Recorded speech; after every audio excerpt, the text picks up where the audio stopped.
ಎಂತಹ ಅನುಭವ ಇದು.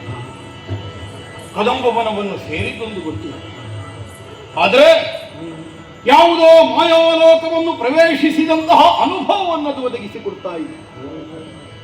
ಒಂದು ಕ್ಷಣ ಕಾರ್ಯಕಾರಣಗಳ ಸಮನ್ವಯದ ಕೊರತೆಯೇ ಆವರಿಸಿಬಿಟ್ಟಿತ್ತು. ನಾನಾರು, ಎಲ್ಲಿದ್ದೇನೆ, ಯಾಕಾಗಿ ಬಂದಿದ್ದೇನೆ, ಯಾವ ಯೋಚನೆಯು ಒಂದು ಕ್ಷಣ ನನ್ನ ಮತಿಗೆ ತೋರಲಿಲ್ಲ. ಈಗ ಒಂದೊಂದೇ ಆಲೋಚನೆಗಳು ಹುಟ್ಟಿಕೊಳ್ತಾ ಇದೆ.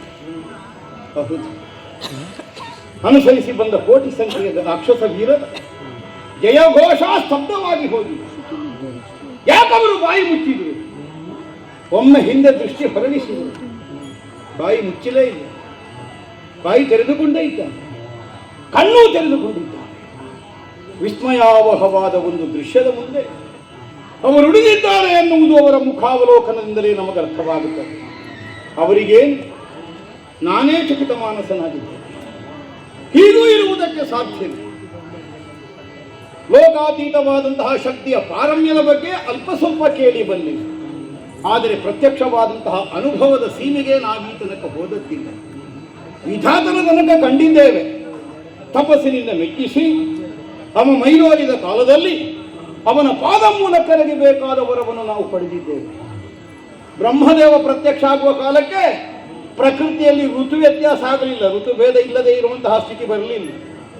ಹೇಗೆ ಪ್ರಕೃತಿ ಇರ್ತದೆ ಹಾಗೆ ಇತ್ತು. ಈಗ ಇಲ್ಲಿ ಹಾಗಲ್ಲ. ಖಗಮೃಗಗಳಲ್ಲಿ ವಿರೋಧ ಭಾವ ಇಲ್ಲ, ಪ್ರಕೃತಿಯಲ್ಲಿ ಋತುಭೇದದ ವ್ಯತ್ಯಾಸವಿಲ್ಲ. ಹಾಗಿದ್ರೆ ಹೇಗೆ? ಇದರಿಂದಲೇ ಅರ್ಥವಾಗಿದೆ. ಬಂದವಳು ಬ್ರಹ್ಮನ ತನಕದ ಶಕ್ತಿಯಲ್ಲ, ಅದಕ್ಕಿಂತ ಅತೀತಳಾದವಳು. ಬ್ರಹ್ಮಾತು ಪರಹ, ಪರಬ್ರಹ್ಮ ಸ್ವರೂಪಿಣಿಯೇ ಆಗಿರಬೇಕು. ಸಾಮಾನ್ಯ ಹೆಣ್ಣಿನಂತೆ ಬಂದಳೆ.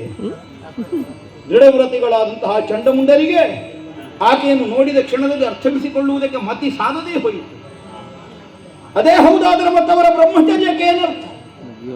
ಹಾಗಿದ್ದರೆ ಅವರ ಮತಿಗೆ ಮರವೆಯಾಗಿ ಬೇರೆಯಾಗಿ ಆಕೆ ಕಂಡು ಬಂದಿರಬೇಕು.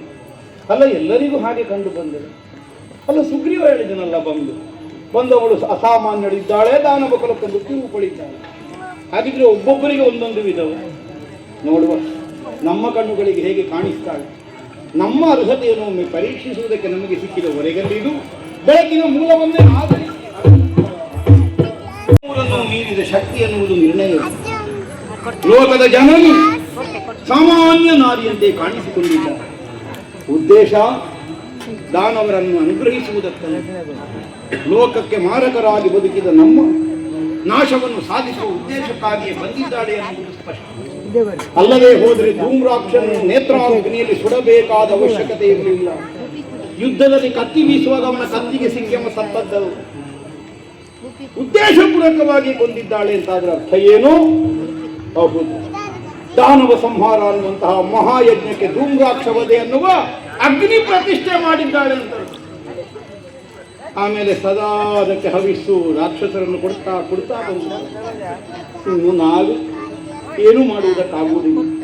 ಈ ತನಕ ಸಾಗಿ ಬಂದಂತಹ ವಿಧಾನವೇ ಇಂತಹ ವಿಪರೀತವಾದಂತಹ ಫಲವನ್ನು ನಮ್ಮ ಬದುಕಿನಲ್ಲಿ ಒದಗಿಸಿಕೊಟ್ಟಿದೆ ಅನ್ನುವುದು ನಿಸ್ಸಂದೇಹ.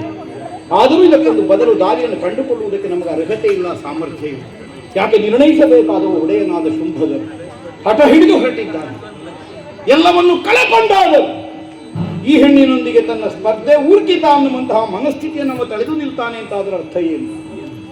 ದಾನವರ ಅವಸಾನ ಕಾಲದ ಮುಹೂರ್ತ ನಿರ್ಣಯಿಸಲ್ಪಟ್ಟಿದೆ ಅಂತ ಶಿವನೇ ಮಾಡುವುದಕ್ಕೇನು ಆಗುವುದಿಲ್ಲ. ಆದರೂ ಒಡೆಯನ ಇಷ್ಟದಂತೆ ಈಕೆಯನ್ನು ಕರೆದೊಯ್ಯುವ ಕಾಯಕಕ್ಕೆ ಪ್ರತಿಜ್ಞಾಬದ್ಧತೆಯನ್ನು ನಾನು ಹೊರಟು ಬಂದದ್ದು.